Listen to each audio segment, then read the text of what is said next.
Hello बच्चों, ये JEE main 2023 का क्वेश्चन है 29 जैन शिफ्ट 1 का।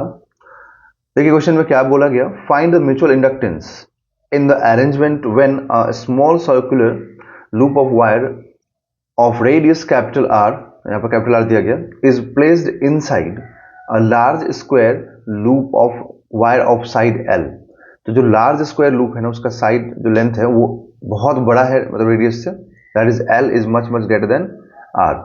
The loops are coplanar and their centres coincide. ठीक है, अब लूप्स यहाँ पर कोप्लेनर है एंड सेंटर मतलब कोइंसाइड हो रहा है। तो लूप्स कोप्लेनर बोलने का मतलब है कि एक ही प्लेन में लाई करेगा। तो देखिए मैं आपको एक चीज समझाऊंगा यहाँ पर कि जब भी ऐसा क्वेश्चन आएगा तो आप हमेशा ही यहाँ पर क्या करेंगे। ठीक है, एक मिनट, इसका जरा मैं बढ़िया से शेप ड्रॉ कर दूं, तभी अच्छे से एक्सप्लेन हो पाएगा। जैसे इस टाइप का हो गया ना। ठीक है, तो इसमें हमेशा, अब देखो एक्चुअली में है कैसे, मैं आपको बता दूं। तो ये इस टाइप का है कि ऐसे बना दिया गया। ठीक है, और यहाँ पे जो इतना इतना बड़ा है ना रेडियस से, ये जो एल है वो इसका रेडियस से इतना बड़ा है। ठीक है, कि ऑलमोस्ट ऐसा दिखेगा, मतलब इतना छोटा सा लूप दिखेगा, है ना।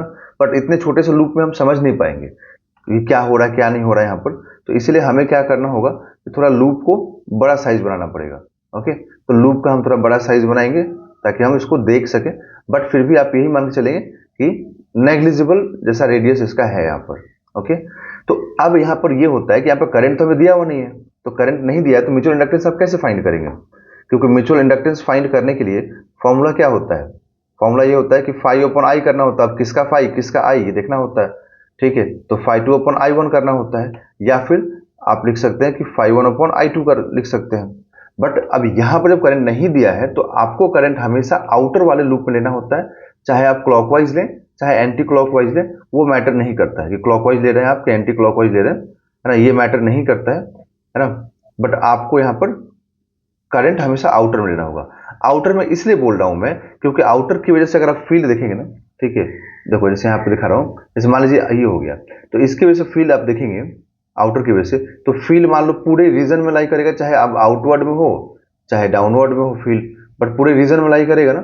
तो उसमें तो छोटा वाला लूप भी इंक्लूड हो जाएगा। तो उसके अंदर तो छोटा वाला जो लूप है ना, ये भी तो आ गया ना। तो जो भी इस बड़े से स्क्वायर लूप का फील्ड होगा वो छोटे वाले लूप से पास करेगा। बट अगर इन केस आप यहाँ पर आप बोलते हैं कि ठीक है मैं इस छोटे वाले लूप में ही करंट लूंगा, छोटे वाले लूप से करंट लेंगे तो लूप तो बहुत ही छोटा है, तो सिर्फ फील्ड यहीं पर होगा। इधर में फील्ड कुछ होगा ही नहीं, कुछ नहीं होगा इधर में, मतलब इस पूरे रीजन में कुछ फील्ड नहीं होगा, सिर्फ इस छोटे वाले लूप में होगा। तो फील्ड का मैग्नीट्यूड भी क्या मिलेगा, बहुत कम मिलेगा। तो अगर फील्ड का मैग्नीट्यूड बहुत कम मिलेगा तो फिर यहाँ पर जो इंडक्शन होगा वो भी बहुत कम स्ट्रेंथ का होगा, तो कोई ज्यादा फर्क पड़ने वाला होगा ही नहीं फिर यहाँ पर। क्लियर हो गया ना जो बोल रहा हूँ मैं आपको, समझ में आया। तो इसीलिए हमेशा क्या करें, जब भी ऐसा बोलेगा तो आप हमेशा बड़े वाले लूप में करंट कंसीडर करें। ठीक है, तो बड़े वाले लूप में आपको हमेशा करंट का वैल्यू कंसीडर करना है। ओके, क्योंकि ऐसे क्वेश्चन में देखना कभी जब भी ये मेंशन करेगा ना कि L is much much greater than R, तब ये यहाँ पर नहीं देता है करंट की किस में लेना है, आपको खुद अपने अंडरस्टैंडिंग से लेना होता है। ओके, तो ये मान लीजिए लूप वन हो गया और इसको मान लीजिए लूप टू हो गया। ठीक है, तो लूप टू का एरिया क्या लिखेंगे आप, एरिया लिखेंगे पाई आर स्क्वायर। ठीक है, क्लियर हो गया। लूप वन के लिए मैग्नेटिक फील्ड, तो मैग्नेटिक फील्ड क्या लिखेंगे आप, तो मैं तो यहाँ पे यही बोलूंगा ना कि भाई स्क्वायर फ्रेम है तो स्क्वायर फ्रेम का उसके सेंटर पे कितना फील्ड होता है देख लीजिए। तो एक वायर के लिए देखिए, है ना, पहले एक वायर से देखो। तो ये एक सिंगल वायर, जैसे हम लोग फील्ड का फॉर्मूला जानते हैं कि कोई भी वायर, है ना, किसी परपेंडिकुलर डिस्टेंस पे जो फील्ड बनाता है, जो फील्ड देता है, उसका मैग्नीट्यूड का फॉर्मूला क्या होता है यहाँ पर। तो मान लीजिए अगर इधर थीटा वन है, ठीक है, और इधर थीटा टू है, तो आप फील्ड क्या लिखेंगे, फील्ड लिखेंगे mu naught I by four pi R into sine theta one plus sine theta two. But यहाँ पर थीटा वन थीटा टू जो भी होगा पुट करना होगा। तो आप इसमें देखेंगे आप स्क्वायर लूप में, तो स्क्वायर लूप में क्या होता है, एक वायर को बाहर निकाल लीजिए। मान लीजिए मैं बोलता हूँ ए बी वायर, तो ये ए बी वायर आप देखिए तो यहाँ पर कितना एंगल बनाएगा 45, क्योंकि स्क्वायर है ना तो पूरा एंगल तो 90 बनेगा। ये तो मिड पॉइंट से देखेंगे आप, तो मिड पॉइंट से इक्वल डिवाइड करेगा, तो ये 45 और इधर से भी कितना 45। ओके, तो 45 45 बनेगा।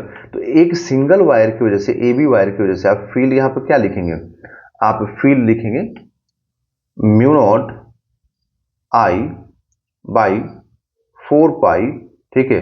और ये परपेंडिकुलर डिस्टेंस की बात करें तो ये वाला परपेंडिकुलर डिस्टेंस ये पूरा कितना हो जाएगा, a बाई 2, तो आप यहां रख देंगे a by 2 into sine 45 plus sign 45, तो साइन 45 कितना होता है 1 बाई रूट 2, तो आप यहां रखिए 1 by root 2 plus 1 by root 2 रखें।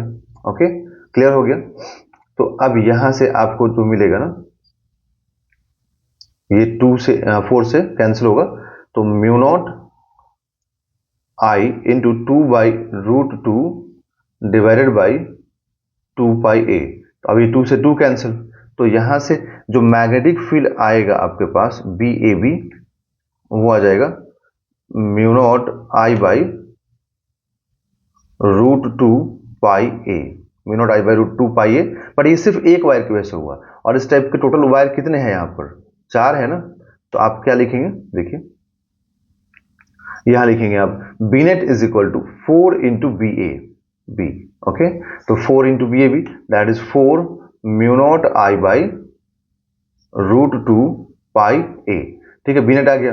अब अगर आपको बी नेट मालूम हो गया और आपको चाहिए म्यूचुअल इंडक्टेंस चाहिए, तो आप लिख देंगे यहाँ पर, क्योंकि हम लोग क्या देख रहे हैं कि फाई 2 लिख रहे हैं, है ना। मतलब अगर हमें चाहिए म्यूचुअल इंडक्टेंस, तो करंट तो हम लोगों ने 1 में लिया ना, तो फ्लक्स किससे देखना है हम लोगों को, 2 से देखना है। तो 2 वाले में जो फ्लक्स देखना है, तो इस 2 वाले में फील्ड, यहाँ पर इस 2 वाले लूप में फील्ड किसका आ रहा है, 1 का आ रहा है, तो आप B1 लिखेंगे यहाँ पर। तो 1 का फील्ड आया, दैट इज कि B1, बट एरिया किसका होगा A2 का, है ना, अपॉन I1। तो यहां से B1 आप लिखिए। अब ये तो I1 मतलब I हो गया, ठीक है। तो यहां पर कितना हो जाएगा, 4 mu naught I upon root 2 pi A, ठीक है। ये हो गया B1। ओके, एक सेकेंड, तो ये B1 हो गया into A2 that is pi R square divided by, यहां पर करंट I1 I हो गया, तो ये कैंसिल हो गया, पाई से पाई भी कैंसिल हो गया। तो हम लोग को M क्या मालूम होगा, M मालूम होगा यहां से 4 mu naught R square upon root 2 A. अब एक बार चेक करते हैं कि क्या ऑप्शन है। तो 4 तो यहाँ पर है नहीं कहीं पर, तो हमें और से थोड़ा सिंप्लीफाई करना पड़ेगा। तो आप एक काम करें, रूट 2 से मल्टीप्लाई करें और रूट 2 से डिवाइड भी करें। तो रूट 2 इंटू रूट 2 कितना 2, तो ये 2 से कैंसिल हो गया। तो अब यहां से आपके पास m क्या आएगा, m आ जाएगा 2 root 2 mu naught R square by